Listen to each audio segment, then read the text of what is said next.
What's going on, YouTube? Welcome back to the channel, and shout out to all the new subscribers and those of you who have been commenting on my videos as of late.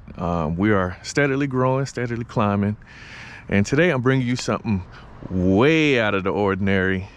No one's been requesting my other cars, so you know, it's not a particular thing that I felt like I had to do, but it was something that, you know, I figured I would introduce you guys to Gwen, the 2018 Navigator. We've had this car for about, I want to say 4 years now. Yeah, about going on 4 years. So I'm gonna give you an overview on what it was like, what it's been like to own, and also, you know, if you guys are in the market for an SUV, should you get one? Should you get this one in particular? For me, I think it was, at the time, it was a no-brainer. It was new. It's the first iteration of this new body style. I think they're still doing it now, but if you look in the front grille, they kind of have it like a matte black on the 2022s and 23s. And this is the reserve trim. The black label, if anybody tells you that they have a black label, this is an easy way to find out. You go to the back and you look at the letters. They will be in black, and the rims will be black as well, or have like a black accent on the silver. So don't let nobody try to fool you with saying, oh, I got the black label, whatever. But in all honesty, the reserve trim is basically the black label without the letters, especially with the setup that I have. As you can see here, you got the screens. I added the screens in the back. At the time, I thought it was pretty good, but to be honest, nobody really uses them. They still work. I still check them from time to time. They still do work. But honestly, no one really uses them like I thought they would. Everybody has an iPad or a phone, or, you know, I have bigger kids that have phones and stuff, so they can care less about the screen. I think that probably would have been more prevalent 10 years ago, because those things will probably never be used unless I'm in the car and I force them to use it because I pay the money for them. So I do have captain's chairs back there, and the third row is down. I just tried to vacuum. I didn't do a great job. But you know, I'd usually get this car detailed once every 90 days or so. So, you know, there's that. They kind of do everything when I get it detailed. So, but you know, I needed to clean it, so I took it to go get it cleaned and everything like that. So I just said, forget it. I figured, why not make a video on the car I never really drive? And as far as, you know, with this being a 2018 and then it's now 2024, this has, let's see how many miles, 91,000 miles. And I would say it still runs like a champ. I do have some things to address. Obviously, with it being 91,000 miles, I do have to address the tires. I need a couple of more tires. I'm probably just gonna suck it up and get a full set. And maybe switch the rims out, but I'm not entirely sure. I do want to go back to the factory rims, but I want the all black ones. They have a set of all black ones that I kind of like, because these rims are, like, again, we had this car for a while, so these rims have a lot of curb rash on it. So I think I'm gonna have to do some minor upgrades to this car. This car does need some attention done to it, as far as putting some money into it, because we've had this thing for a while, and in order to prevent more costly repairs, you kind of want to do things ahead of time. So for us, and for me, I think it's about time to address some things. I do got to get some brakes. Minor things, like I said, detailing and everything like that, just some TLC for the car. Other than that, let me introduce you to the cockpit. To me, this is probably, when you get in here, it doesn't really look like a 2018 car or anything old. It's still, I think, honestly, this car, the way it looks right now, will stand the test of time. just due to the fact that the features that it has. For example, I got a massager and it still works. I'm pressing the button now, as you can see here. It does massage, and it massages while you're driving. I've tried that as well when we were going on long trips. When you sit here for a while, you kind of get a little uncomfortable, but if I'm being honest, these seats are very, very comfortable. I have no issues with them whatsoever. I don't mind them at all. So again, the massager works just fine in both seats, which is really good. I like the heads-up display, and as well as the tachometer, the full screen. Let me see. I don't know if you guys can see this. I'll raise my steering wheel up. You know, I like that you can also customize this. When we first got the car, you could put the speedo right in the middle, but I kind of like to monitor, I mean, I guess being the car enthusiast that I am, like the tire pressure. You got the fuel economy. There is absolutely no reason to look at the fuel economy on this car, because you're not going to get any good fuel economy anyway. So again, 15.4 average, you're not getting much. This is a heavy car, it's a big car, it's a bus. I do monitor the tire pressures, because you just never know. I think my wife had a scare with the tire pressures and everything like that. We're not towing anything on this car. This is more of a luxury for us, and you know, hauling the kids all at once if we need to go from place to place. Although, as you can see, like I mentioned before, I do have the captain seats, so we're technically missing a seat, but I do like the way that you can get in and out the car. Again, I was going more for luxury than practicality, because I could have just got a bench version of this car, but which was a little bit cheaper. But I went for the total package, because I was already pushing over 50-60 grand on the car buying it anyway. So I figured, if I'm going to do that, I might as well get the bits and pieces that come with, you know, paying that type of a price tag.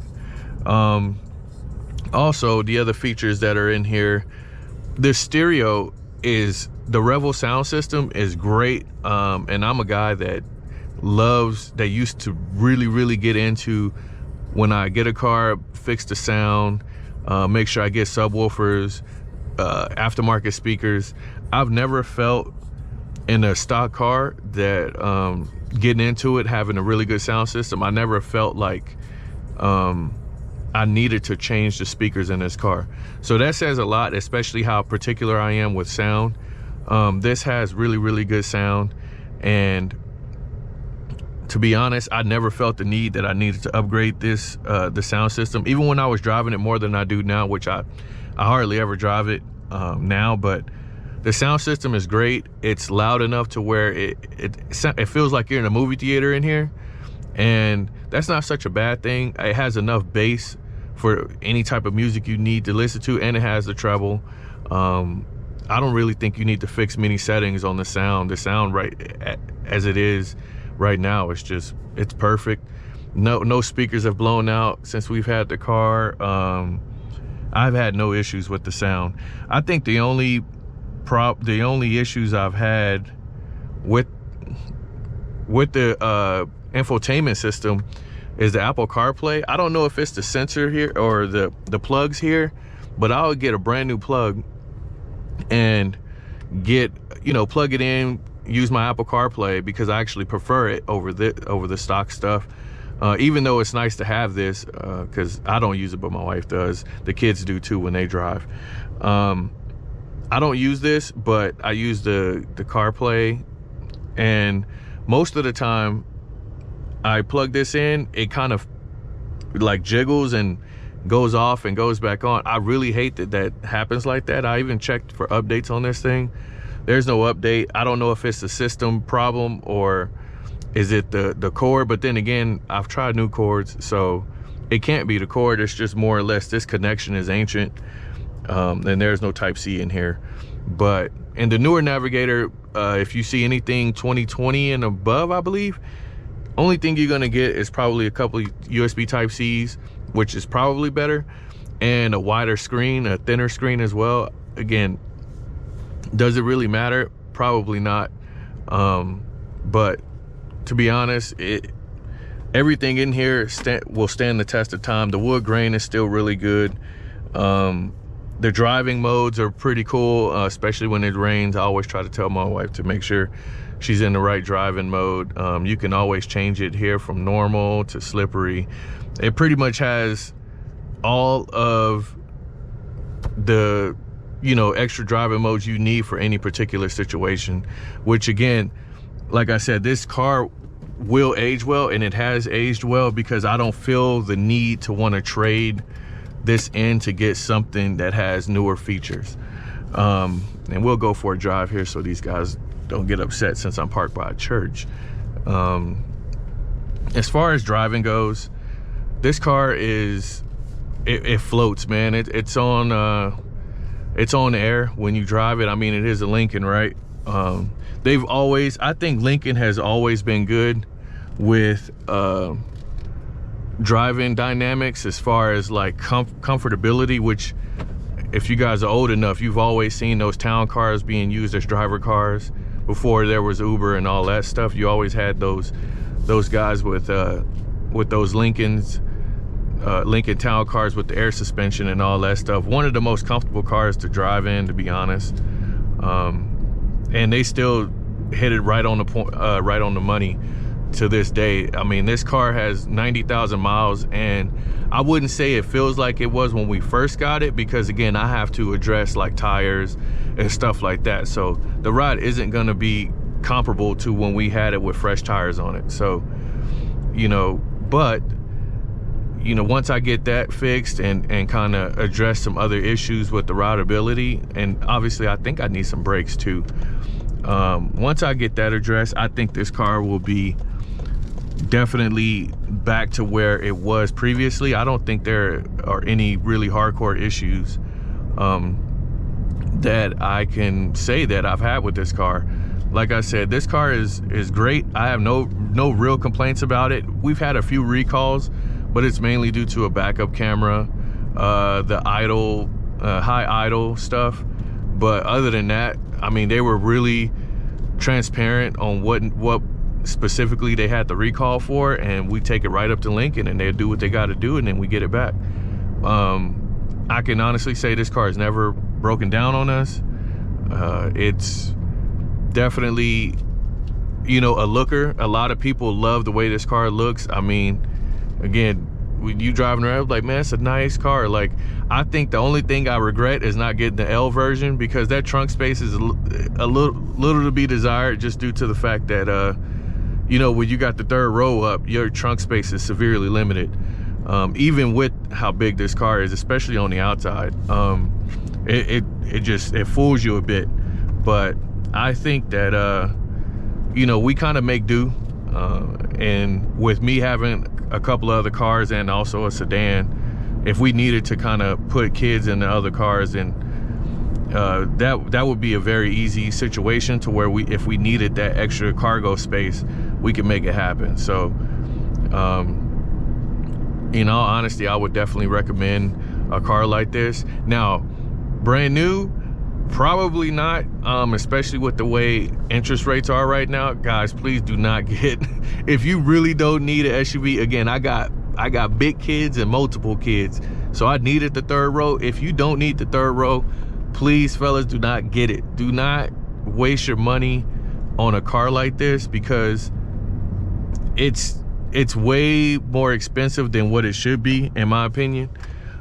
Especially with the interest rate, you're gonna be paying way too much for this car. Now, if you can afford it, by all means, ball out. You know, I'm down for that. If you can afford it, ball out. But if you can't, get a big sedan or a crossover. I mean, obviously some people don't like crossovers. I'm one of them. I don't really dig crossovers that much, so I got a real SUV. You know, the way I grew up, we all loved like the big boy toys, and as much as I love my JDM sports cars, I love, one thing we do right in America is make big cars, and this car feels great.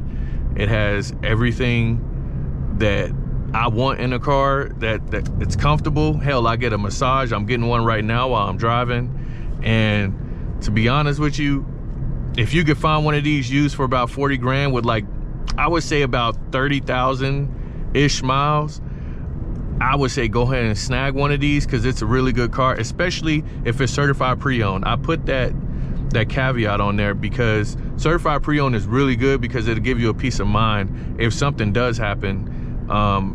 They'll be able to address it without you having to pay for it. So, and Lincoln's really good with that.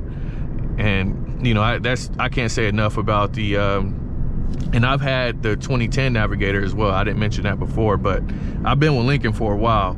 So anytime I want an SUV, I'm going straight to Lincoln, because I've had the experience of nothing but great customer service, and the cars are pretty reliable. And we've taken these cars, I think my 2010 was at 170,000 miles before I got rid of it. So we drive our cars, and to be honest with you, like I said, we had 91,000 miles. I'm not trading this car in, because we'll just be losing money at that point. If she felt like she wanted a new car, she better go get something smaller, or if we felt like we needed something else, we would get a sedan, something way cheaper. This car is gonna go, we gonna go until it don't go no more, just because right now, especially now, the interest rates are climbing. SUVs are so expensive right now, and again, you're paying about $160 on gas, like, to even fill this thing up. Not really, but you know, close to about 110 to fill this thing up. But anyways, other than that stuff, this car is great. If you, like I said, if you need the third row, this is probably one of the best cars to get. And again, I would get it used. Check the Carfax, make sure no accidents, nothing crazy is going on. Do your proper research like you would when you buy a car anyway. And just make sure you get a really good test drive in it before you make a decision on the car. But again, I wouldn't buy these new. It's just not worth it. It's not worth buying these new. You paying almost $100,000, man. It's no point, because you already know depreciation is going to kick in. So with that being said, guys, I just figured I would bring out the 2018 Navigator and show you guys a car that I never really drive. I just had to come out and clean it. And it's funny, I washed it a little, but I know it's going to rain again. As you can see, the outside doesn't look too promising, but I figured I would introduce you guys to this car. I'll probably not post this car again, but hey, this is, you know, what I have when we got to take everybody to basketball games, to soccer games, whatever. This is what they roll in. This is what the family rolls in. So I will be back in my Miata on the next video, so stay tuned for that. I do have a something in particular I want to talk about with the Miata, and what direction I want to go with it as far as a build. So I'll bring that up on my next video. But with that being said, fellas, please like, comment, and subscribe if you dig the content. You know, just come back for more. I'm trying to do this thing once a week. I'll try to stay as consistent as possible, and I appreciate the love on the previous videos, and keep going down in that comment section. I don't mind hitting you guys up. I'll try to respond to everything I can once I get the notification that you guys left a comment. But that's all I got. I'm out. I'm gonna go drop this car back off because I'm about tired of driving an automatic. So peace out. I'll see y'all next week.